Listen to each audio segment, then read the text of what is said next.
Aytish joizki, bugun vatanimizning eng chekka hududlarida ham respublika hukumati va ayniqsa davlatimiz rahbarining bevosita e'tibori asosida keng ko'lamli qurilish, ta'mirlash va obodonlashtirish ishlari amalga oshirilmoqda. Viloyatimizning eng chekka So'x tumanida ham amalga oshirilayotgan mazkur ishlar xalqimiz manfaatiga xizmat qilmoqda. Fuqarolarimizning bevosita tashabbuslari orqali ham bugun ushbu jannatmakon go'sha rivojlanish va taraqqiyotga yuz tutayotir. Shu kungacha tuman miqyosida tashabbusli byudjetning loyihalari asosida yo'l, elektr energiyasi, tabiiy gaz va suv ta'minotidagi ko'p muammolar bartaraf etildi.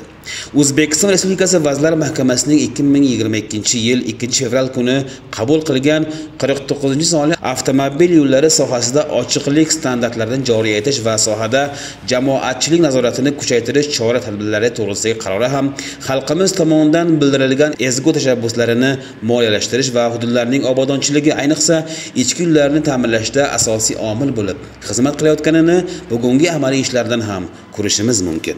Mazkur qaror asosida tumanimizning Lembur mahalla fuqarolar yig'inida amaliy ishlar qilinmoqda. Men Farg'ona obodonchilik maqsadi cheklangan jamiyatida prorab bo'lib ishlayman. So'x tumaniga kelib, mana Lembur mahalla fuqarolar yig'ini Jarayon ko'chasini ijoriy ta'mirlash ishlari olib borish kerak edi. Hozirgi kunda shu ishlarni jamoamiz bilan birgalikda olib boryapmiz. Necha kishi ishlayapti bugun? 20 nafar odam ishlayapmiz. Xalq xursand, hamma sharoitimiz yetarli. Asfaltlar sifatli, mana abochinalarni qilyapmiz. Hamma joyi o'sha texnologiyasi asosida bo'lyapti.